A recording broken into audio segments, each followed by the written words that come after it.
በስመ አብ ወወልድ ወመንፈስ ቅዱስ አሐዱ አምላክ አሜን። ክቡራን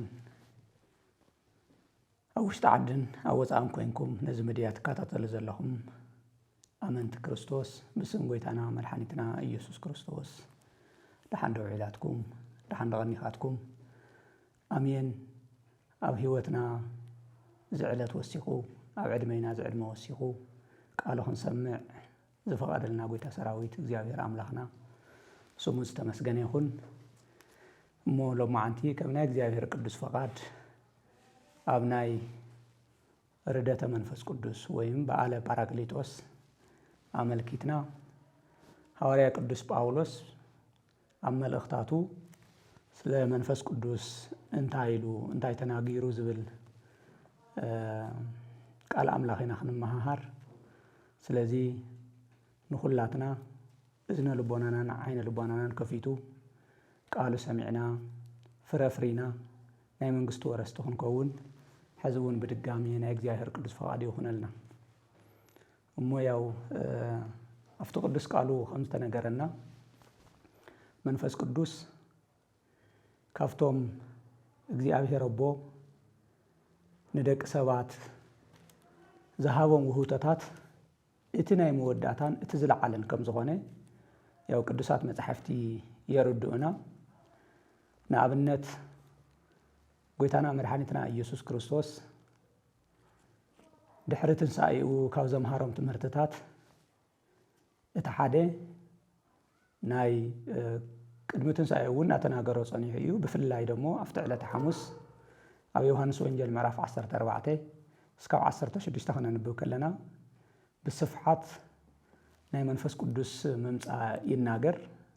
ምስ መጻታይ ከም ዝገብር እውን ብዝርዝር ይገልጽ። ድሕሪ ትንሣኤ ድማ ነቶም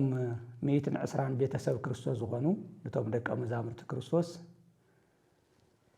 መንፈስ ቅዱስ ካብ ሰማይ ከይወረደሎም ሓይሊ ካብ ሰማይ ከይተቐበሉ እቲ ተስፋ ናይ ኣቦ ኣብ ልዕሊኦም ከይመጸ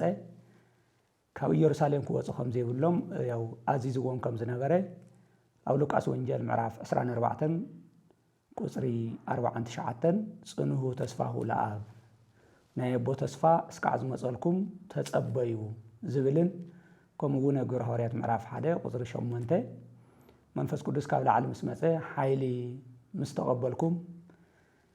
ካብ ኢየሩሳሌም ጀሚርኩም ብይሁዳ ጌርኩም ብሰማርያ ሓሊፍኩም እስካብ ዓለም ፍጻሜ ናተይ ናይ ትንሣኤ ምስክር ክትኮኑ ኢኹም ኢሉ ከም ዝነገሮም ኢና ነንብብ ማለት እዩ። ስለዚ እዙይ ደሞ ያው ኣፈጻጽምኡ ድሕሪ ትዝሃቦም ተስፋ ድሕሪ 10 መዓልቲ ኣብ ግብረ ሐዋርያት ምዕራፍ 2 ካብ ቁጽሪ 1 እስካብ 4 ክነንብብ ከለና መንፈስ ቅዱስ ናፍቶም 120 ቤተሰብ ናይ ክርስቶስ ከም ዝወረደ ያው ቃሉ ይነግረና ማለት እዩ። ስለዚ እምበኣር ሐዋርያ ቅዱስ ጳውሎስ ነዚ ብዕለተ ጳራቅሊጦስ ወይም ደሞ ኣብ መንፈስ ቅዱስ ኣብ ዝወረደሉ ጊዜ ዝመጸ መንፈስ ቅዱስ ከመይ ከም ዝገለጾ ኢና ክንነጋገር ማለት እዩ። ስለዚ ከም ናይ እግዚአብሔር ቅዱስ ፈቃድ ሓደ 6-7 ዝኾኑ ነጥብታት ሐዋርያ ቅዱስ ጳውሎስ ስለ መንፈስ ቅዱስ ኣመልኪቱ ዝተናገሮም ሓሳባት ወይም ደሞ ንኣና ኣብ ህይወትና ብጣዕሚ ጠቐምቲ ዝኾኑ ናይ መንፈስ ቅዱስ ስራሕቲ ክንመሃር ኢና። ያው ሐዋርያ ቅዱስ ጳውሎስ ሁላትና ከም እንፈልጦ 14 መልእኽትታት ኣለዎ።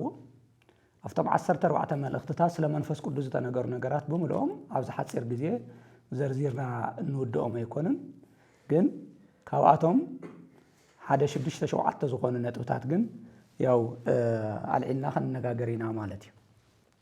ስለዚ በመጀመርያ ሐዋርያ ቅዱስ ጳውሎስ ስለ መንፈስ ቅዱስ ክናገር ከሎ ኣጽንዖት ይዎ ካብ ዝተናገረሎም ሓደ መንፈስ ቅዱስ ውሉድ እግዚአብሔር ከም ዝኾንና ዝነግረና ከም ዝኾነ ሐዋርያ ቅዱስ ጳውሎስ ኣብ ሮሜ ምዕራፍ 8 ቁጽሪ 15-16 ከምኡ እውን ኣብ ገላትያ ምዕራፍ 4 ቁጽሪ 7 ይነግረና። ስለዚ ውሉድ እግዚአብሔር ከም ዝኾንና መንፈስ ቅዱስ እቲ ኣብ ልቦናና እግዚአብሔር ኣቦ ኣብ ልቦናና ዘፍሰሶ መንፈስ ቅዱስ ውሉድ እግዚአብሔር ከም ዝኾንና እዩ ዝነግረና ቃሉ ቃል በቃል ከምዚ ይብል ካብ ቁጥሪ 14 ጀሚርና ሮሜ ምዕራፍ 8 ካብ ቁጥሪ 14 ጀሚርና ክነንብቦ ከለና ከምዚ ይብል ኩሎም እቶም ብመንፈስ እግዚአብሔር ዝምርሑ ንሳቶም ውሉድ እግዚአብሔር እዮም ይብል ስለዚ ንሕና ብእግዚአብሔር ንንቀሳቀስ ተሃሊና እግዚአብሔር ነመልኽ እንድሕር ሃሊና እግዚአብሔር ንኽተል እንድሕር ሃሊና ንሱ ዝገብር ዘሎ መንፈስ ቅዱስ ከም ዝኾነ እዩ ሐዋርያ ቅዱስ ጳውሎስ ዝነግረና ማለት እዩ ስለዚ ኩሎም እቶም ብመንፈስ እግዚአብሔር ዝምርሑ ንሳቶም ውሉድ እግዚአብሔር እዮሞ ንሳ እዮሞ ምስ በለ ቁጥሪ 15 ደግሞ ንስኻትኩም እውን ነቲ ብኡ ጌርና ኣባ ኣቦ ኢልና እንጽውዐሉ መንፈስ ውሉድነት ኢኹም ዝተቀበልኩም እምበር ናይ ፍርሓት ክትምለሱ መንፈስ ባርነት ኣይተቀበልኩምን ይብል ማለት እዩ ስለዚ መንፈስ ውሉድነት ዝተቀበልናሉ ምዃኑ መንፈስ ቅዱስ ይነግረና ሐዋርያ ቅዱስ ጳውሎስ ኣብ ሮሜ ምዕራፍ 14 እስከ 15 ዘሎ ማለት እዩ ቀፂሉ 16 እውን ተመሳሳላይ ሓሳብ እዩ ዘለዎ ንሕና ውሉድ እግዚአብሔር ምዃንና ከዓ እቲ መንፈስ እግዚአብሔር ባዕሉ እዩ ምስ መንፈስና ኮይኑ ዝምስክር ይብለና ማለት እዩ ስለዚ ሓደ ሰብ ንኣብነት ውሉድ እግዚአብሔር ድየ ኣይኮንኩን ወዲ እግዚአብሔር ድየ ኣይኮንኩን ንእግዚአብሔር ይኽተል ዘለኹ ኣይክተልን ዝብል ሕቶ ኣብ ውሽጡ እንድሕር ሃልይዎ ኮይኑ ነዚ ግልጽ ዝገብረሉን ዝነግሮን ውሉድ እግዚአብሔር ምዃን ዝምስክረሉ መንፈስ ቅዱስ ባዕሉ ከም ዝኾነ ኢና ሐዋርያ ቅዱስ ጳውሎስ ገልጸልና ዘሎ ማለት እዩ ስለዚ እቲ ጎይታና መድኃኒትና ኢየሱስ ክርስቶስ ነቶም ደቀ መዛሙርቱ ክትጽልዩ ከለኹም ኣብ ሰማያት እትነብር ኣቦና ኢልኩም ጸልዩ ኢሉ ኣቦና እግዚአብሔር ሰማያዊ ኣቦና እግዚአብሔር ከም ዝኾነ ኩሉ ዝኽእል ኩሉ ዘለዎ ኩሉ ዝሓዘ ምንም ዘይሳኣኖ እግዚአብሔር ኣብ ኣቦና ከም ዝኾነ ጎይታና መድኃኒትና ኢየሱስ ክርስቶስ ዘምሃሮ ልክዕ ናይ ጎይታና ናይ መድኃኒትና ኢየሱስ ክርስቶስ ናይ ውሉድነት ጸጋ ክንረክብ ከለና ንሕና እውን ውሉድ እግዚአብሔር ከም ዝኾንና ይነግረና መንፈስ ቅዱስ ማለት እዩ ስለዚ ተሓደ ናይ መጀመርያ ያው ኩላትና ከም እንፈልጦ ሰብ ንስሐ ምስ ኣተወ ዳግም ይውለድ ኣሚኑ ዳግም ይውለድ ብጥምቀት መንፈስ ቅዱስ ይረክብ ማለት እዩ ስለዚ መንፈስ ቅዱስ ምስ ረኸበ ውሉድ እግዚአብሔር እዩ ዝኸውን እና ሐዋርያ ቅዱስ ጳውሎስ አጽንኦት ይወኻው ዝተናገረሎም ሓደ ስለ መንፈስ ቅዱስ ንሕና ውሉድ እግዚአብሔር ምዃንና ዝነግረና መንፈስ ቅዱስ ምዃኑ እዩ ማለት እዩ ብቐጥታ ውሉድነት ሐዋርያ ቅዱስ ጳውሎስ ክገልጾ ከሎ ብመንፈስ ቅዱስ ዝተወለድናን ናይ ውሉድ እግዚአብሔር ኮይንና ማለት ደግሞ ብቐጥታ ምስ እንታይ እዩ ዘተሓዘ ሐዋርያ ቅዱስ ጳውሎስ ወረስቲ እግዚአብሔር ከም ዝኾንና እዩ ናይ እግዚአብሔር ኩሉስ ወረስቲ ከም ዝኾንና ንክርስቶስ ደግሞ መዋርስቲ ከም ዝኾንና እዩ ሐዋርያ ቅዱስ ጳውሎስ ዝነግረና ማለት እዩ ምክንያቱ ባርያ ይወርስን ውሉድ እዩ ዝወርስ ውሉድ ናይ ኣቡኡ ውርሲ ምውራስ መሰሉ እዩ ውሉድ እውን ስለ ዝኾነ ነፃነት እውን ኣለዎ ኣብቲ እንዳብኡ ስለዚ መንፈስ ውሉድነት ብዙሕ ነገር እዩ ኣብ መጽሓፍ ቅዱስ እንድሕር ደኣ ደቂ እግዚአብሔር ምዃንና እንደደኣ ኣረጋጊፅና ኮይና መንፈስ ቅዱስ ብትክክል ውሉድ እግዚአብሔር ምዃንና ዝነግረና እንድሕር ሃልዩ ቀፂሉ ዝመጽእ ናይ ውሉድነት ውጽኢት ደግሞ ውርሲ እግዚአብሔር እዩ ስለዚ ሐዋርያ ቅዱስ ጳውሎስ ክቅጽል ከሎ ከምዚ እዩ ዝብል እምበኣር ውሉድ እግዚአብሔር ካብ ኮና ወረስቲ እግዚአብሔር ኢና ንእግዚአብሔር ወረስቱ ካብ ኮና ከዓ ንክርስቶስ መዋርስቱ ኢና ይብል ስለዚ ልክ ኣብ ዕብራውያን ምዕራፍ 1 ቁጥሪ 1 እስካብ 2 ከምዚ ዝብል ከዓ 3 ከምዚ ዝብል ቃል ኣሎ እግዚአብሔር ብብዙሕ ጎደናን ብብዙሕ መንገድን ነቦታትና ነገሮም ኣብ መወዳእታ ዘመን ግን በቲ ወራሲ ዝገበሮ ኩሉ ገይሩ በቲ ሓደ ወዱ ነገረና ይብል በቲ ወራሲ ኩሉ ዝገበሮ ስለዚ ጎይታና መድኃኒትና ኢየሱስ ክርስቶስ ናይ ኣቡና እግዚአብሔር ኣብ ወራሲ ከም ዝኾነ ኩሉ ንሕና ደግሞ ውሉድ ከም ክርስቶስ ውሉድ እግዚአብሔር ንከውን ከለና ጠቅላላ ናይ እግዚአብሔር ወረስቲ ንኸውን ንክርስቶስ ደግሞ መዋርስቲ ንኸውን ማለት እዩ ስለዚ ናይ መንፈስ ቅዱስ ስራሕ ሓደ እዚ እዩ ማለት እዩ ሮሜ ገላትያ ምዕራፍ 4 ቁጥሪ 7 እውን ተመሳሳላይ ሓሳብ እዩ ዝነግረና ከምዚ ይብል ብፍላይ ቁጥሪ 6 ክነንብብ ከለና ውሉድ ስለ ዝኾንኩም ከዓ ነቲ ኣባ ኣቦ ኢሉ ዝጽውዕ መንፈስ ወዱ ናብ ልብኹም ለኣኾ ደጊም ውሉድ እምበር ባርያ ኣይኮንካን ውሉድ ካብ ኮንካ ድማ ብክርስቶስ ናይ እግዚአብሔር ወራሲ ኢኻ ይብል ስለዚ መጀመርያ እግዚአብሔር ኣቦ እቲ ናይቲ ወዱ መንፈስ ናይ ወዱ መንፈስ ማለት ናይ ክርስቶስ መንፈስ ኣብ ልቦና ናፍሲስዎ ኣብ ልቦና ናምሰፍሰሶ ንሕና ውሉድ እግዚአብሔር ምዃንና እዩ ዝነግረና ማለት እዩ ባርያ ይኮንናን ውሉድ እግዚአብሔር ኢና ይብለና ስለዚ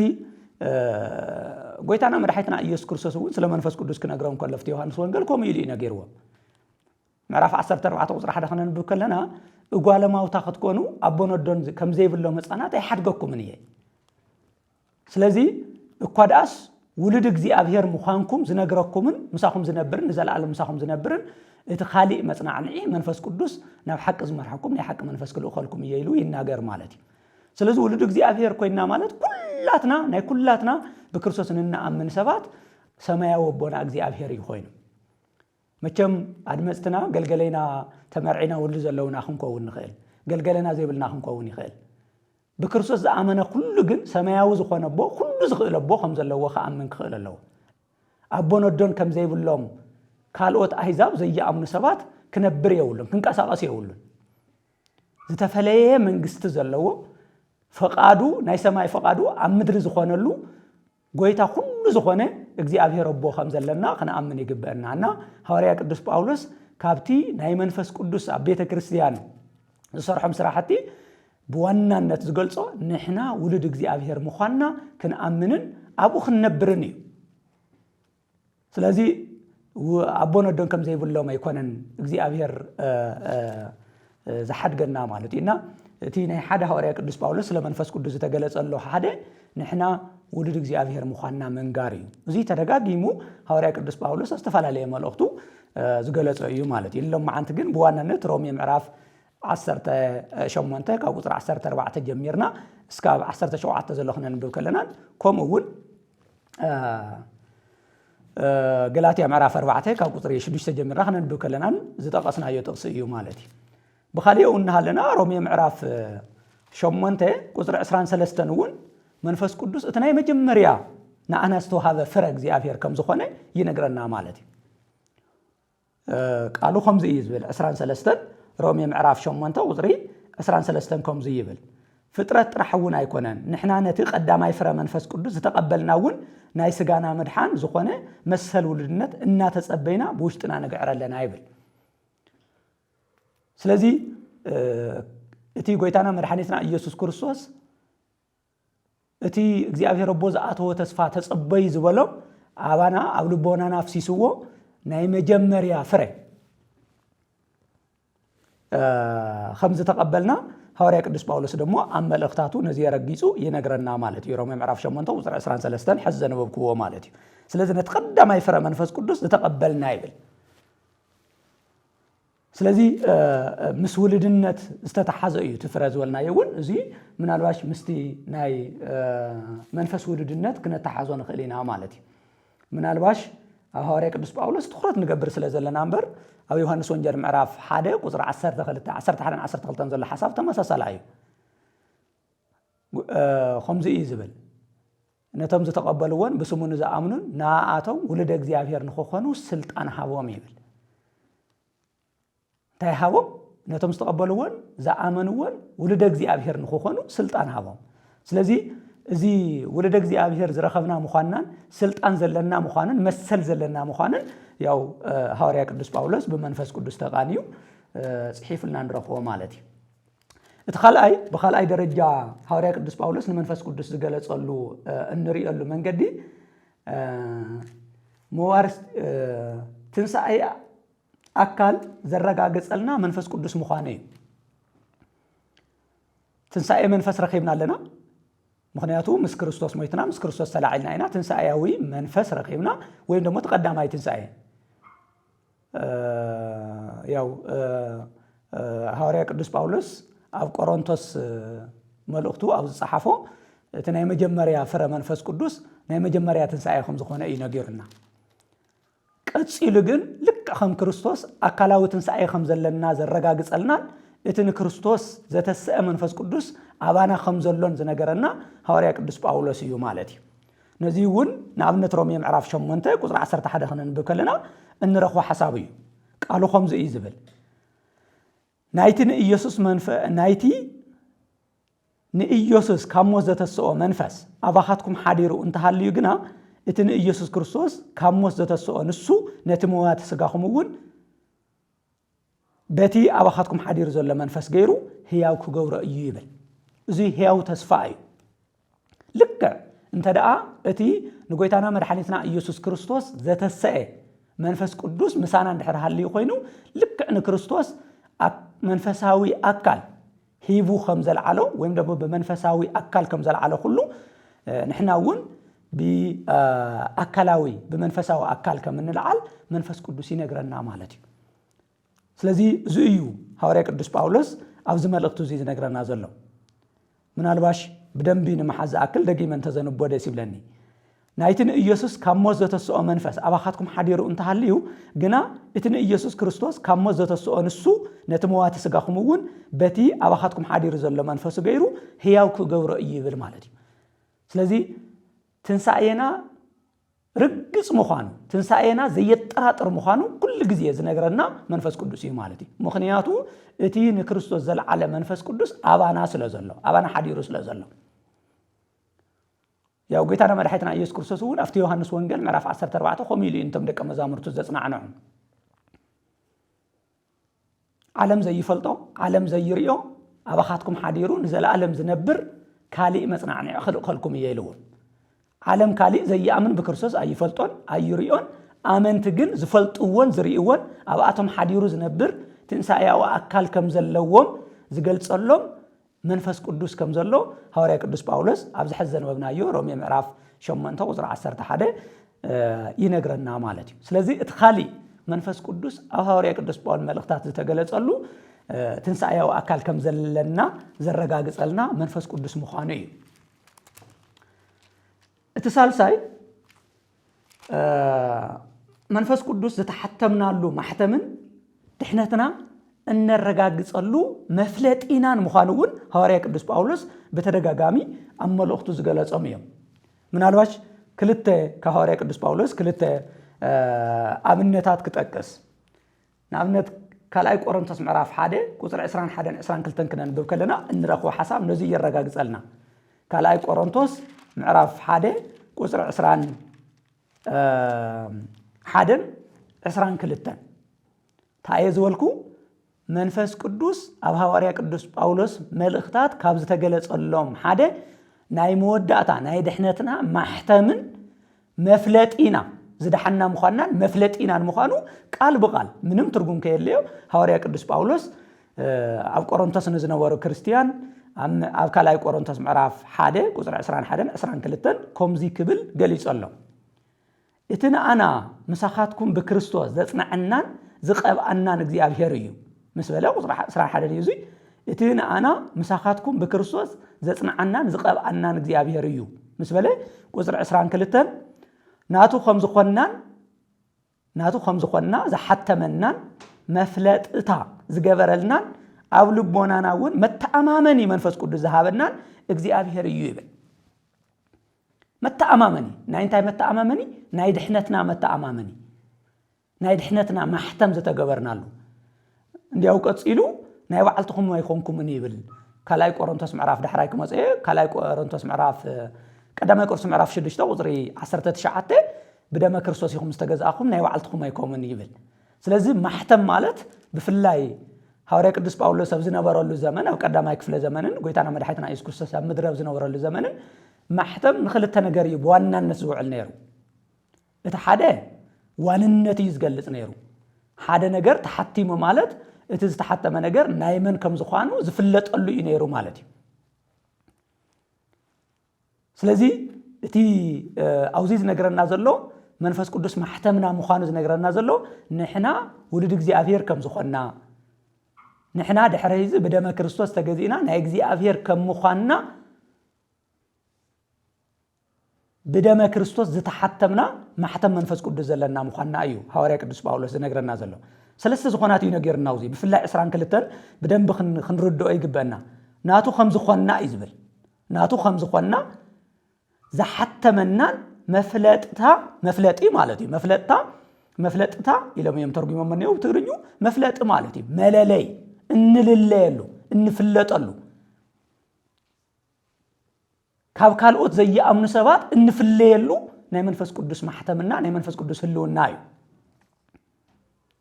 ስለዚ መፍለጥታ ዝገበረልናን ኣብ ልቦናና እውን መተኣማመኒ መንፈስ ቅዱስ ዝሃበናን እግዚአብሔር እዩ ይብል ማለት እዩ ስለዚ ኣብ ልቦናና አንተ ወይና ኢና ኣብ ገላትያ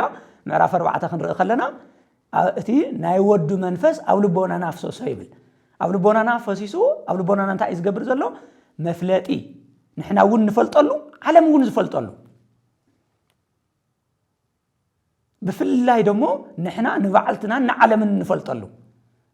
ሐዋርያ ቅዱስ ጳውሎስ ኣብ ቀዳማይ ቆሮንቶስ ምዕራፍ 2 ቁጥሪ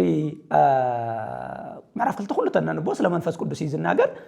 ግን ካብ ቁጥሪ 6 ጀምርና ብፍላይ ክነንብብ ከለና ኣብ ካልኣይ ቆሮንቶስ ኣብ ቀዳማይ ቆሮንቶስ ምዕራፍ 2 ሐዋርያ ቅዱስ ጳውሎስ ከምዚ ይብል መንፈሳዊ ሰብ ኩሉ ይዝመርመር ንባዕሉ ግን በማንም ይመርመርን ይብል ስለዚ መንፈስ ቅዱስ ናይ መን ከም ዝኾናን እንተ ክንገብር ብመንፈስ ቅዱስ ከም ዝተሓተምናን ንሕናን እንፈልጠሉን ንዓለም እውን እንፈልጠሉን መፍለጢና እዩ ማለት እዩ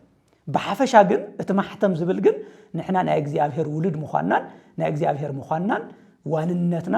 ዝተሓተምናሉ እዩ ማለት እዩ እዙይ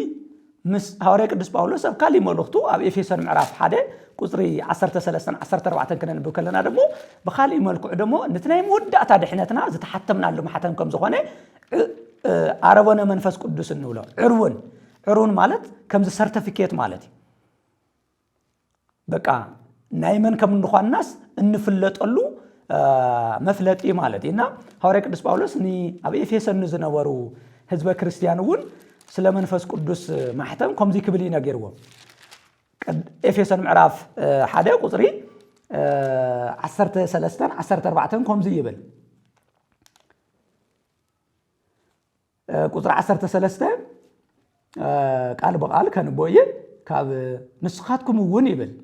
ነቲ ናይ መድሓንኩም ቃል ሓቂ ዝኾነ ወንጌል ምስ ሰማዕኹም ብኡ ምስ አመንኩም በቲ ዘተስፈወ መንፈስ ቅዱስ ሓቲሙ ናቱ ገበረኩም ይብል በቲ ዘተስፈወ መንፈስ ቅዱስ ማለት እንታይ ማለት እዩ ምክንያቱም እግዚአብሔር አብ ነቲ ዝእዘዘኒ ህይወተይ ክህወ እየሉ ተስፋ አትዩ ስለ ዝነበረ እዚ አንተ ወይልና የና ንኣብነት ጎይታና መድሓይትና ኢየሱስ ክርስቶስ ኣብ ዝዓርገሉ ግዜ ጽኑዕ ተስፋ ሁሉ አብ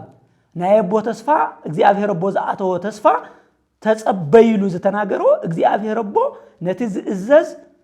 መንፈስ ቅዱስ ክህወ እየሉ ተስፋ አትዩ ስለ ዝነበረ ነቲ ኣብ ግብረ ሐዋርያት ምዕራፍ 1 ቁጥሪ 8 ንመንፈስ ቅዱስ ከይተቀበልኩምን ካብ ላዕሊ ኃይሊ ከይለበስኩምን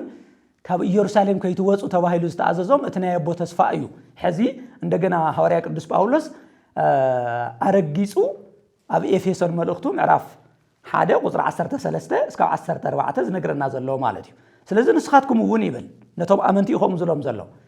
ነቲ ናይ መድሓንኩም ቃል ሓቂ ዝኾነ ወንጌል ምስ ሰማዕኹም ብኡ ምስ አመንኩም በቲ ዘተስፈወ መንፈስ ቅዱስ ሓቲሙ ናቱ ገበረኩም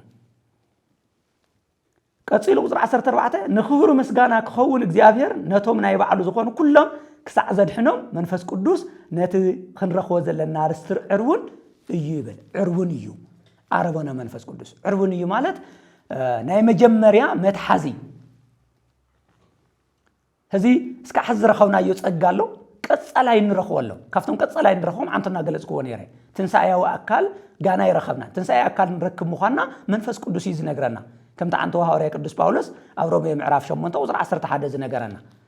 ነዚ ግን ዕርውን ኣለና መረጋገጽ ኣለና ዘረጋገጽናሉ ማለት እዩ እንድሕን ምዃንና ድሕነትና ርግጸኛ ምዃንና ዘረጋገጽናሉ ዕርውና ዝኾነ መንፈስ ቅዱስ ተዋሂብና እዩ ሐዋርያ ቅዱስ ጳውሎስ ነዚ ቃል በቃል ኣብ ካልኣይ ቆሮንቶስ ምዕራፍ 5 እውን ይነግረና ኣብ ካልኣይ ቆሮንቶስ ምዕራፍ 5 ተመሳሳላይ ቃል ንረክብ ማለት እዩ መንፈስ ቅዱስ ዕርውና ከም ዝኾነ ካልኣይ ቆሮንቶስ ምዕራፍ 5 ምን አልባሽ ቁጥሪ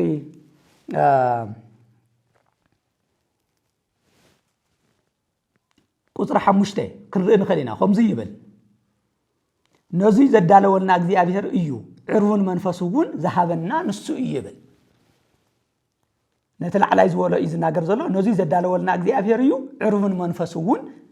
ዝሃበና ንሱ እዩ ዕርውን መንፈሱ ስለዚ መንፈስ ቅዱስ እዚ ከም ዕርውኑ ገይሩ ሂውና ማለት እዩ ድሕነትና ርግጸኛ ምዃኑ ኩሉ ግዜ እንድሕር ደኣ ኣብ መንፈስ ቅዱስ ሃለና ኮይና ህልውናና ሁሉ ማንነትና ሁሉን እንድሕርዳ ንእግዚአብሔርግዚእና ይኾይና መድሓኒናን ጎይታናን ኢየሱስ ክርስቶስ ጌርና እንድሕር ኮይና ነዙይ ዘረጋግጽ ዕርውና ዝኾነ መንፈስ ቅዱስ እግዚአብሔር አቦ ኣብ ልቦናና ኣፍሲስዎ ኣሎ ማለት እዩ ስለዚ ኣብ ኤፌሶን ዝነበሩ ክርስቲያን እውን ኣብ ቆሮንቶስ ዝነበሩ ክርስቲያን እውን ሐዋርያ ቅዱስ ጳውሎስ እዚ ዘረጋግጸሎም ዘሎ ማለት እዩ ስለዚ መበል ሳልሳይ ሐዋርያ ቅዱስ ጳውሎስ ስለ መንፈስ ቅዱስ ካብ ተናገረሎም ስለ መንፈስ ቅዱስ ስራሕቲ ካብ ተናገሮም መበል ሳልሳይ መንፈስ ቅዱስ ዝተሓተምናሉን ናይ መወዳእታ ድሕነትና ዝተረጋገጸ ምዃኑ ዕሩብን ኮይኑ ዝተዋሃብናሉን ከም ዝኾነ ሐዋርያ ቅዱስ ጳውሎስ አረጊጹ ይነግረና ማለት እዩ ካሊ ሐዋርያ ቅዱስ ጳውሎስ ስለ መንፈስ ቅዱስ ኣብ መልእኽታቱ ካብ ዝገለጾም ኣብ ቤተ ክርስቲያን ዝግበሩ ኩሎም አገልግሎታት ፍልፍሎም መንፈስ ቅዱስ ምዃኑ ስለ ውህቶ መንፈስ ቅዱስ ብዝርዝር ይነግረና ውህቶታት አገልግሎታት ዝኾነ ይኹን አገልግሎት ኣብ ቤተ ክርስቲያን ዝግበር ውህቶ መንፈስ ቅዱስ እዩ ሰብ ሰራሕ አይኮነን ሰብ ሰራሕ አይኮነን ካብ መንፈስ ቅዱስ ህልውና እዩ ዝፍልፍል ነዙይ ምናላሽ ሕዚ ዘርዚርና ይንውዳን ሰማዕትና ግን ንኣብነት ቀዳማይ ቆሮንቶስ ምዕራፍ 12 እስካብ 14 ዘሎ ጠቅላላ ስለ መንፈስ ቅዱስ ውህቶ እዩ ዝናገር ግን ምናልባሽ አላ ይተኮይኑ እቶም ተሻዓተ ውህቶ መንፈስ ቅዱስ ተባሂሎም ብዝርዝር ዝቀረቡ ኣብ ቀዳማይ ቆሮንቶስ ምዕራፍ 12 ካብ ቁጥር 8 እስካብ 10 ዘለው ክሪኦም ንኽእል ኢና ካብቶም ውህቶታት ቁጥር 1 ተሰሪዑ ዘሎ ጥበብ እዩ ጥበብ ፍልጠት እምነት ዝመሳሰሉ ተሻዓተ ውህቶታት መንፈስ ቅዱስ ገሊጽልና ኣሎ ስለዚ ሕዚ ኩሎም ክንዝርዝሮም ስለዘይ ንኽእል ግን በሓፈሻ ዝኾነ ይኹን ቤተ ክርስቲያን እንህቦ አገልግሎት ካብ መንፈስ ቅዱስ ዝፍልፍል ምዃኑ ግን ሐዋርያ ቅዱስ ጳውሎስ ጋና ክጅምር ከሎ ቀዳማይ ቆሮንቶስ ምዕራፍ 12 ፍላይ ቁጥር 4 ቁጥር 6 ክነንብብ ከለና ሓደ መንፈስ እዩ ውህውቱ ግን ዝተፈላለየ እዩ ይነግረና ማለት እዩ ስለዚ ኣብ ቤተ ክርስቲያን ዘለው ኩሎም አገልግሎታት ካብ ፓትርያርክነት ጀሚርካ ጠቅላላ ዝኾነ ይኹን አገልግሎት ካብ መንፈስ ቅዱስ ምዃኑ ክንፈልጥን ክንርዳእን ይግባአና ብዘይካ መንፈስ ቅዱስ አገልግሎት ቤተ ክርስቲያን ክፍጸም ኣይግባእን ኣይኸውንን እውን ተዘይ ኮይኑ ቤተ ክርስቲያን ናብ ሰብ ሰራሕ ዝኾነ ሕግን ስርዓትን ኢና ንምልሳ ማለት እዩ ግን ስለ አገልግሎታት ሐዋርያ ቅዱስ ጳውሎስ ኣብ ቆሮንቶስ ዝነበሩ ክርስቲያን ጥራሕ አይኮነን ዝነገረው ከምኡውን ኣብ ሮሚያን ዝነበሩ ክርስቲያን እውን ኣብ ሮሚያ ምዕራፍ 12 ካብ ቁጥር 6 እስካብ 8 ክነንብብ ከለና ሕዝውን ተሻዓተ ዝኾኑ ውህቶታት መንፈስ ቅዱስ ኢሉ ብዝርዝር ይቕመጥ ማለት እዩ ከምኡውን ኣብ ኤፌሶን ዝነበረት ቤተ ክርስቲያን እውን ውህቶታት መንፈስ ቅዱስ ብዝርዝር ይቐርብ ንኣብነት ብዝርዝር ካብ ዘቕረቦም ኤፌሶን ምዕራፍ 4 ቁጥር 11 ክነንብብ ከለና ኣብ ኤፌሶን ዝነበረት ቤተ ክርስቲያን ገልገሊኦም ሐዋርያት ገልገሊኦም ነቢያት ገልገሊኦም መምህራን ገልገሊኦም ሰበኽቲ ወንጌል ገልገሊኦም ደሞ ጓሰት ገይሩ ውህውቶ ሃበይብል ስለዚ ብፍላይ ዚኣተ ዘሪኣ ደስ ይብለኒ ናይ ኤፌሶን ቤተ ክርስቲያን ሐዋርያ ቅዱስ ጳውሎስ ካፍተን ኣፍትና ብፍላይ ኣብ ናይ ሰልሳይ ሐዋርያው ጉዕዝኡ ብዙሕ ዘመናት ዝተቐመጠለን ከተማታት ሓንቲ እያ ኤፌሶን ኣብ ገልገሊአን ኣብያተ ክርስቲያናት ኣብ ገልገሊአን ከተማታት ምናልባሽ 1 ወርሒ 2 ወርሒ 3 ወርሒ ኣብ ቆሮንቶስ ን1 ዓመትን 6 ወርሕን ከም ዝጸንሐ ያው ግብረ ሐዋርያት ዝጻሓፈ ቅዱስ ሉቃስ ይነግረና ኣብ ኤፌሶን ግን 3 ዓመት ሙሉእ ይተቐሚጡ ምናልባሽ ብዙሕ ካብ ዝተዋሃቡ ብዙሕ ሕተት እዩ እሞ ሐዋርያ ቅዱስ ጳውሎስ ንኤፌሶን ቤተ ክርስቲያን መንፈስ ቅዱስ ብዙሕ ከም ዝሃባ ይናገር ኣብ መልእኽታቱ ኣብ ግብረ ሐዋርያት እውን ሓዊስና ማለት እዩ ንኣብነት ሕዚ ካብ ዝተመንዓናዮ ናይ ኤፌሶን ቤተ ክርስቲያን ብሓሙሽተ ማዕረገ ሽሞታት ዘገልግሉ በሐዋርያነት ዘገልግሉ በመምህርነት ዘገልግሉ በነብይነት ዘገልግሉ በሰባክያነ ወንጌል ዘገልግሉ በጓሰነት ወይም ደግሞ ህዚ ካህን እንውሎ ማለት እዩ በመጋብነት ዘገልግሉ ሓሙሽተ አገልገልት ነይሮም ኣብ ካሊ ክርኢ ከለና ደግሞ ለምሳሌ ጢሞቴዎስ ክነግሮ ከሎም ማለት ጢሞቴዎስ ናይ ኤፌሶን ቤተ ክርስቲያን መማሓደሪ ሊቀ ጳጳስ እዩ ነይሩ ንኡ ክነግሮ ከሎ ደግሞ ኣፍታ ናይ ኤፌሶን ቤተ ክርስቲያን ቀሳውስትን ኤጲስቆጶሳትን ሹም ኢሉ ይነግሮ ማለት እዩ أو قداماي تيموثيوس معرف 3 سلازون كم أون بقياسنتون وين بقساوستنت وين كعنيه من علاش بتجرينيا قانقا بشماغلنتون زغلغلون يرما مالتي أو كالي دمو خلنا نبو كلنا دمو لمثالي ناب رأي يوحنس كنكيد كلنا دمو حواري يوحنس دمو خصحف كله أب إفيسون ناب زنبر ملأخ يلو يصحف ملأخ زبهال أجلغلون يروا ያው በቤተ ክርስቲያን ቋንቋ ኤጲስቆጶሳት እና ተባለ የምጽውዑ ናይ ማርስ ግን መልአኽ ኢሉ ይገልጽዎ በሐፈሻ ምስቶም ዝገልገሉ ሐውስካ ናይ ኤፌሶን ቤተ ክርስቲያን ናብ ሸሞንተ ዝኽእሉ ዘአኽሉ ናይ ማዕረግ አገልግሎት ዘለዎም ሰባት ይሆናል እዚኦም ኩሎም ዝሸሞም በመንፈስ ቅዱስ እዩ ናብነት ሐዋርያ ቅዱስ ጳውሎስ ነቶምና ካብ ኤፌሶን ዘፋንዎ ዝነበሩ ሽማግሌታት አገረ ሐዋርያት ምዕራፍ 18 ከነንብብ ከለና ነታ ብደሙ እግዚአብሔር ብደሙ ዝገዛ ቤተ ክርስቲያን ንኽትሕሉ ንአኻትኩም ኤጲስቆጶሳት ገይሩ መንፈስ ቅዱስ ሸይሙኩም ይሉ በመንፈስ ቅዱስ ሽሞት ሁሉ በመንፈስ ቅዱስ ከም ዝዋል ግዳ ሐቂ ጎይታና መድኃኒትና ኢየሱስ ክርስቶስ ወን አብ ዮሐንስ ወንጌል ምዕራፍ 10 ተኸናንብብ ከለና አፍቲ ንሱ ናይት በሪ መእተው አነ ይخብል ከሎ ናይት በር ሐላው ደሞ በመንፈስ ቅዱስ ዝተቀበእንተ ዘይ ኮይኑ ናፍቲ ናይ እግዚአብሔር ደንበ ኻአቱ ዝኽእል ማንንም ከም ዘየለ አጽኖት ሂው ይተናገሩ ስለዚህ كلهم أبيت كريستيان زجبار شماتاتن أبيت كريستيان زوهاو أجلجلاتاتن بملؤهم في الفلم منفس قدسي هؤلاء قدس باولوس بترجع جامي نقارنتس بيت كريستيان كموني إفيسون بيت كريستيان أبرام نزنبرت بيت كريستيان إتناي منفس قدس خالي مبرر عاي نريالو أجلجلاتات كلهم بمنفس قدس زوهاوية نبلي رابعي مثلاً حمشاي هؤلاء قدس باولوس لما منفس قدس كجلس كله منفس قدس هلونا منفس قدس أبانا مهلاون زي مهلاون زرقاقز بفرا منفس قدس مخانو تدقاقي مستناقر أيو بفلا مصداق الدمي لزوالكو واخد تحاحزا بتغكل أبيت كريستيان أم منفساو علم أم منفساو قلقلتنا بوهوتا منفس قدس نقلقل اندحر هالينا وانا من رقاقز يو فرا منفس قدساتي فرا منفس قدسي ስለዚህ እቲ ኣብ ልቦናና እግዚአብሔር ረቦ ዘፍሰሶ መንፈስ ቅዱስ ኣብ ልቦናና በትክክል ይሰርሕ ምህላውን ዘይ ምህላውን እንረጋግጸሉ በፍረ መንፈስ ቅዱስ እዩ እዚ ደግሞ በስፍሓት ዝገለጸ ሐዋርያ ቅዱስ ጳውሎስ ኣብ ኩሎም እኳ ዝገለጸ እንተኾነ ብፍላይ ብዝሕ ኢሎም እንረኽቦም ደግሞ ኣብ ገላትያ ምዕራፍ 5 ቁጽሪ 22 23 ዘሎ ሓሳብ እዩ ኣብ ገላትያ ምዕራፍ 5 ቁጽሪ 22 23 كم زيبل هوري قدس باولس ناي منفس قدس هلونا زرغاغصو منفس قدس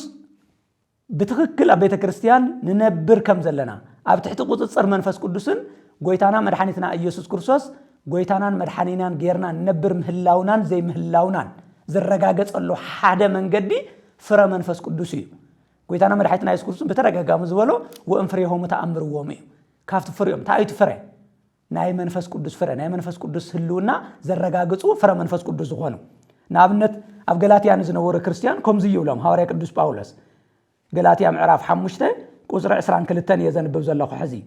እና 23 ፍሬ መንፈስ ቅዱስ ግና ፍቅሪ ሓጎስ ሰላም ትዕግስቲ ልግሲ ሕያዋይነት እምነት ለዋሃት ንባዕልኻ ምግዛእ እዩ ኢሉ ትሽዓተ ፍሬ መንፈስ ቅዱስ ዝበሃሉ ይነግረና ማለት ነው ስለዚህ አብናይ ሐዋርያ ቅዱስ ጳውሎስ መልእክትታት ስለ መንፈስ ቅዱስ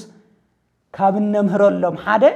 መንፈስ ቅዱስ ምህላውን ዘይ ምህላውን ህይወትና በመንፈስ ቅዱስ ዝግዛ ምህላውን ዘይ ምህላውን ዝረጋገጸሉ ሓደ መንገዲ ፍረ መንፈስ ቅዱስ አባና እንተሃልዮም እዮም እዚአቶም ጎይታና መድኃኒትና ኢየሱስ ክርስቶስ በተደጋጋሚ በፍላይ ዮሐንስ ወንጌል ምዕራፍ 15 እና 16 በተደጋጋሚ በፍላይ ፍቅርን ሓጎስን ሰላምን በተረጋጋሚ ዝገለጾም እዮም በመሰረቱ መንፈስ ቅዱስ አባና ዝሰርሕ እንድሕር ሃልዩ መግለጺና ዝኸውን ናይ ክርስቶስ ባህርያት እዩ ናይ ክርስቶስ መልክዓት እዩ ምክንያቱ ሰላም ናይ ክርስቶስ መልክዕ እዩ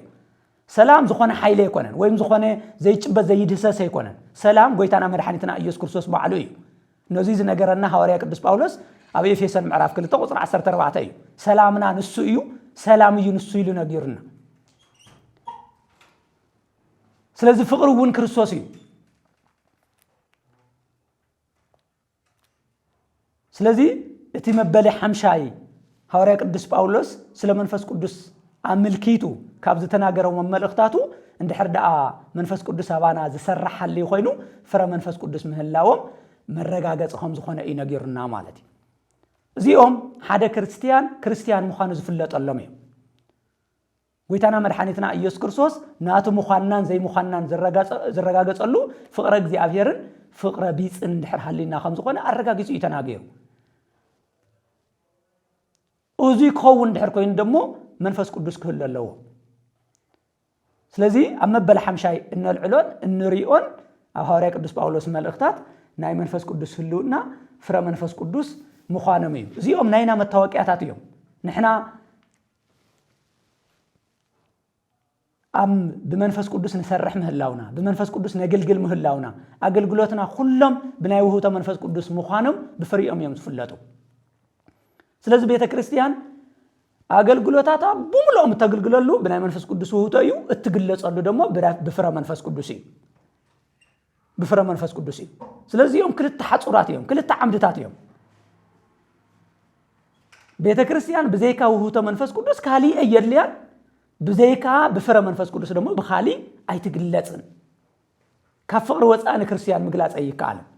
كاب حاغوس وصا حاغوس بلو زلخو حواريا قدوس باولس نتي اب نايروم اسر بيت اب طقا قيصار اسر بيت تاسيرو اب زنبرو لغزيه زصحافو افليبسيس كنبر كلنا دسي ولكم دغيم يبلكم لخو دسي ولكم بغويتا بإيسوس كريستوس زبولو قالينا ناغر زلنا ازوي زحاغوس ازوي مدر زهبن حاغوس يكونن كاب مدرة كاب هفته جنة كاب سلطان كاب زنا كاب نبرت كاب استفلالي مدراو زخونن علماو زخونن نجر زفلفله يكونن إذا سلام زوي ناي قويتنا ناي مدحانيتنا ناي إيسوس كريستوس ناي مسكال وصيتي بمسارته منفس قدوس ون تخونه ندحر دا قويتنا مدحانيتنا إيسوس كريستوس زي كبيرو زي تسقيلو زي مويتون زي تلاعيلون انتدا زي عريقون منفس قدوس أي متصن أي ورد مهنات قويتنا مرحيتنا إيسوس كريستوس أو يوحنس وانجيل مراف 16 قزر شو عتقنا نبكلنا أنا انت زغيد حشاكم أنا انت زي كيدا اتي ناب حق زمر حكم منفس أي متصن يلو اتي نسلست عامة سلست ورحن مساتهم زمال على سدنا برا قويتا نسو خيدو منفس قدوس تزمتصن آتهم زي حشهم خوانو أرقيس يونا جيروهم مخنياتو نسو ندحر زي كيدو اتي أو يوحنس وانجيل مراف 18 قزر عسران نبو أنا اسكا عالم في الصامي مساخم يزبل قال كيدان بعلو أي في الصامن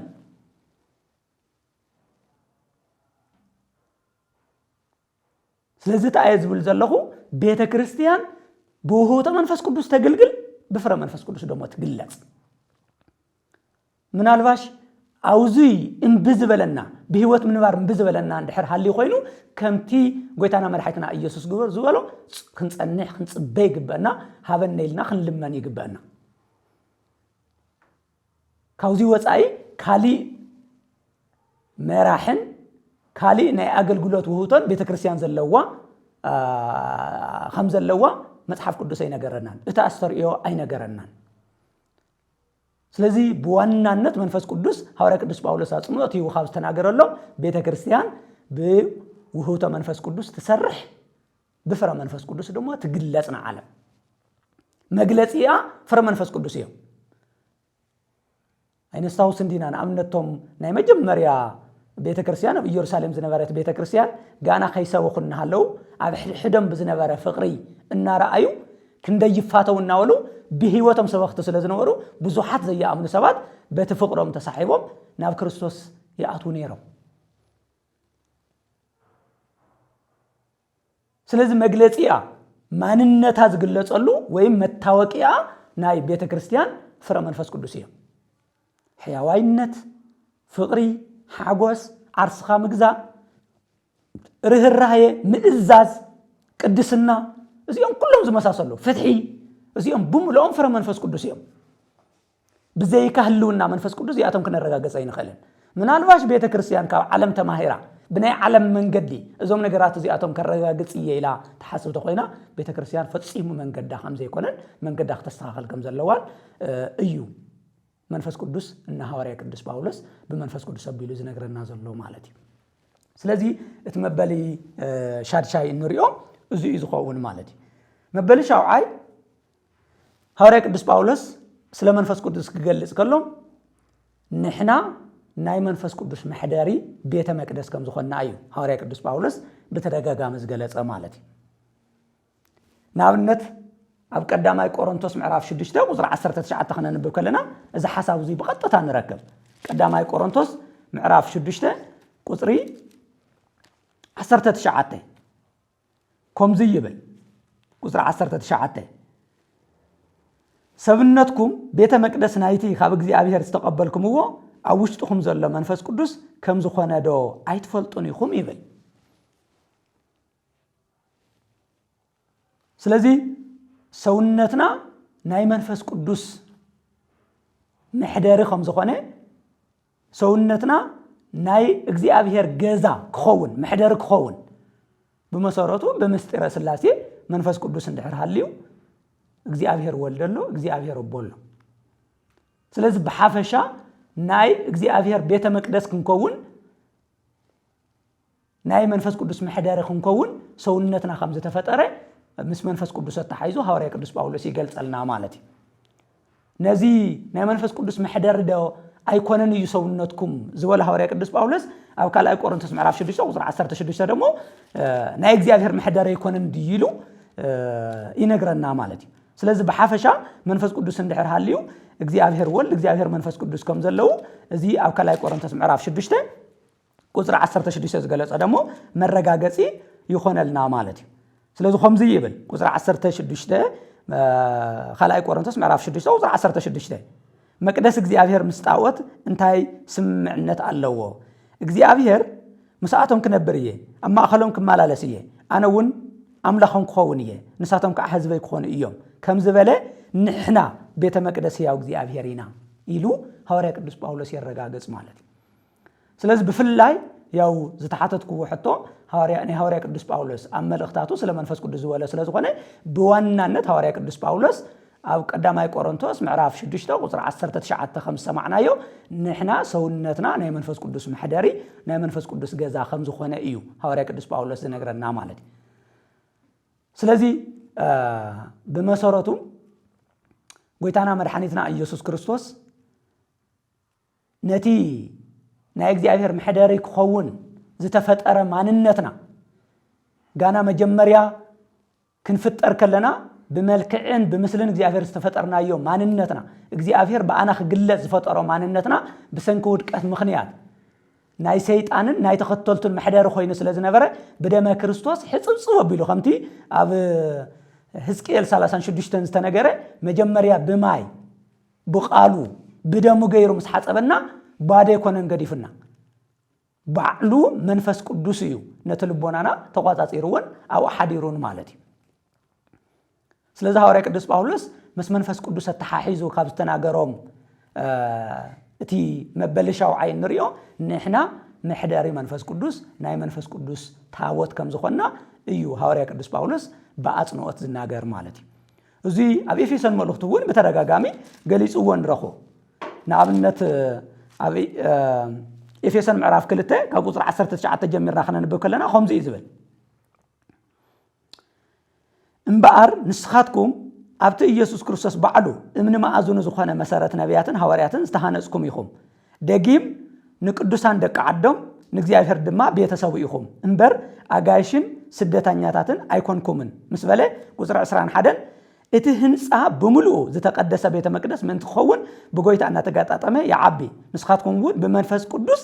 محደሪ እግዚአብሔር ክትኮኑ ሓቢርኩም ብኡ ትህነጸለኹም ይብል ንስኻትኩም እውን በመንፈስ ቅዱስ محደሪ እግዚአብሔር ክትኮኑ ትህነጸለኹም ይብል ስለዚህ ንሕና محደሪ እግዚአብሔር ክንከውን በብዕለቱ ዘሃንጸና ዘሎ መንፈስ ቅዱስ እዩ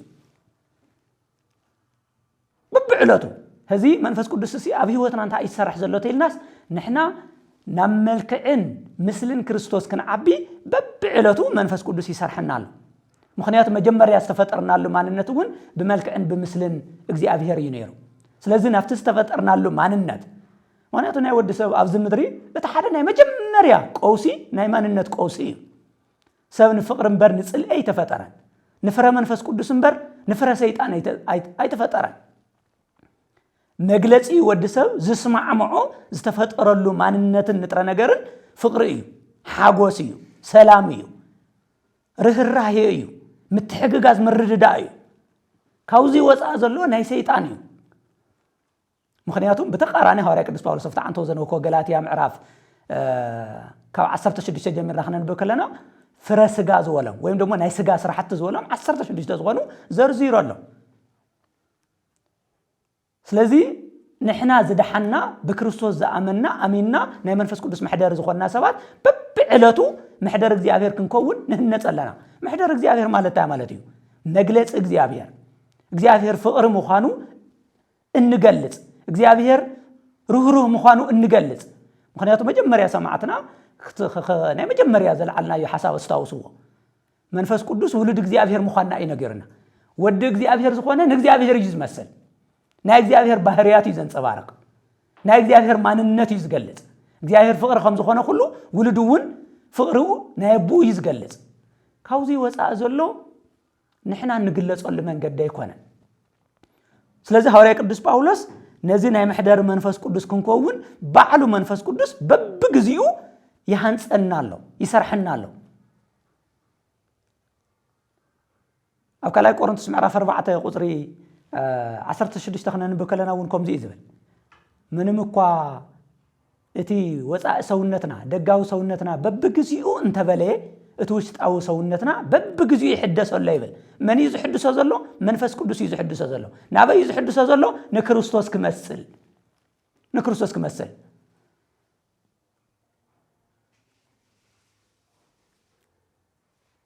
ንኤፌሶን ኣብ ኤፌሶን መልእክቱ ምዕራፍ 4 እውን ከምዚ ዝብል ኣሎ ምዕራፍ 18 ጀሚርና ብፍላይ ክነንብብ ከለና ከምዚ ይብል ሐዋርያ ቅዱስ ጳውሎስ ነቲ ቀደም እትነብሩሉ ዝነበርኩም ብኽፉት ትምኒት ዝተባላሸው አረጊት ሰብነትኩም ቀንጥጡ በመንፈስ አይምሮኹም ተሐደሱ በመንፈስ ቅዱስ ማለት እዩ በመንፈስ አይምሮኹም ተሐደሱ ነቲ በአራያ እግዚአብሔር ብጽድቅን ብቅድስናን ዝተፈጠረ ሓድሽ ሰብ ከዓ ልበስዎ ይብል ከመ ይዝከናውን እዚ ንሕና ነቲ ቀደም ነቲ አረጊት ማንነትና ክንቅንጥጦ ይንኽእል አባና ባዓልትና ተፈጥራዊ ዝኾነ ነዚ ሰብነቱ እዚ ክቅንጥጥ ዝኽእል ኃይል የለን ጉልበት የለን ዓቅሚ የለን ነዚ ክቅንጥጦ ዝኽእል ምስ ክርስቶስ ክሰቅሎና ከም ሐዋርያ ቅዱስ ጳውሎስ ዝበሎ አነ ምስ ክርስቶስ ተሰቂለ እየ ሕዚ አነ ከይኮንኩ ዝነብር ዘለኹስ ክርስቶስ እዩ አባይ ዝነብር ዘሎ ይብል ሐዋርያ ቅዱስ ጳውሎስ ኣብ ገላትያ ምዕራፍ 2 ቁጽሪ 10 እዚ ዝኸውን ብመንፈስ ቅዱስ ስራሕ እዩ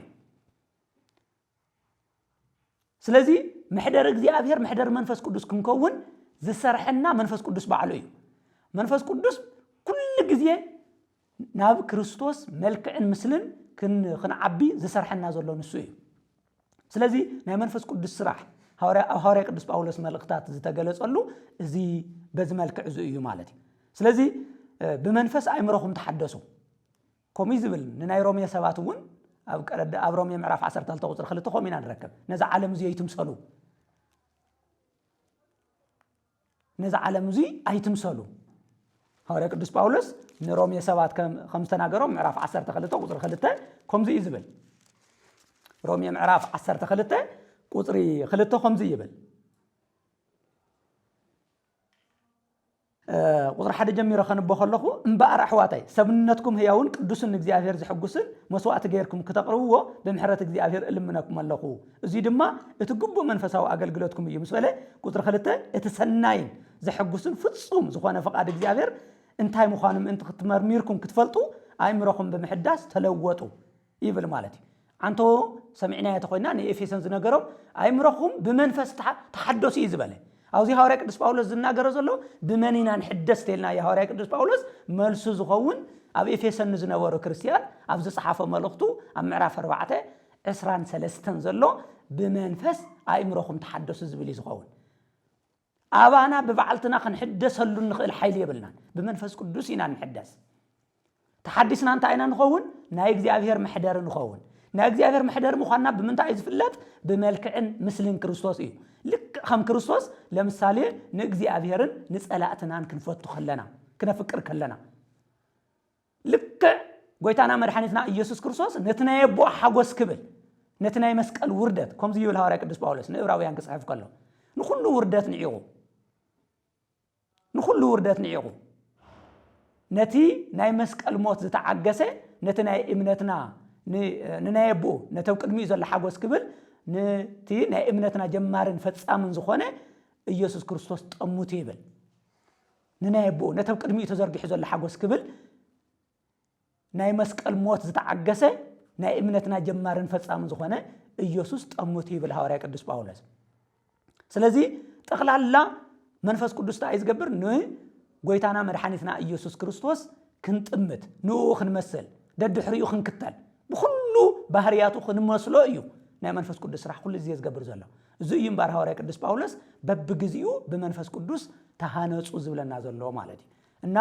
ኣብ መበል ሻውዓይ ያው ታይዝባ መጽሐፍ ቅዱስ ሸውዓተ ቁጥር ፍጹም ይብለሞ በዞም ነገራት ዚያቶም ለማዓንቲ ሐዋርያ ቅዱስ ጳውሎስ ስለ መንፈስ ቅዱስ አመልኪቱ ዝተናገሮ በዋናነት ትምህርትና በዚና ከናዓጹ ስለዚ መንፈስ ቅዱስ ውሉድ እግዚአብሔር ምዃንና ይነግረና ትንሳኤው አካል ከም ዘሎ ርግጸኛታት ክንከውን ይገብረና መዋርስቲ ኢየሱስ ክርስቶስ ከም ዝኾንና ይነግረና ፍልፍል አገልግሎትና መንፈስ ቅዱስ ምዃኑ ኩሎም አገልግሎታትና በመንፈስ ቅዱስ ዝካናወኑ ምዃኖም እዚ አገልግሎትና በመንፈስ ቅዱስ ውህብቶ ተኮይኑ ደሞ ፍረ መንፈስ ቅዱስ ከምነፍሪ ይነግረና አሞዳታ ደሞ ኩሉ ግዜ ዕለት ናይ محدር እግዚአብሔር ክንከውን ዘሃንጸና ዘሎ መንፈስ ቅዱስ እዩ ስለዚ ሐዋርያ ቅዱስ ጳውሎስ በመንፈስ ቅዱስ ተቃኒዩ ስለና አና ዚአቶም ኩሎም ቃል ኪዳን እዮም እዚኦም ኩሎም እዞም ቃል ኪዳን ዚአቶም ኣብ ህይወትና እውን ኮይነብልና ርግጸኛታት ኮይነብልና በዚ ቃሉ ዚ በዚ ናይ መንፈስ ቅዱስ ውህብቶን በዚ ናይ መንፈስ ቅዱስ ዝሰርሖን ንኽነብር ናይ እግዚአብሔር ቅዱስ ፈቃድ ይኹነልና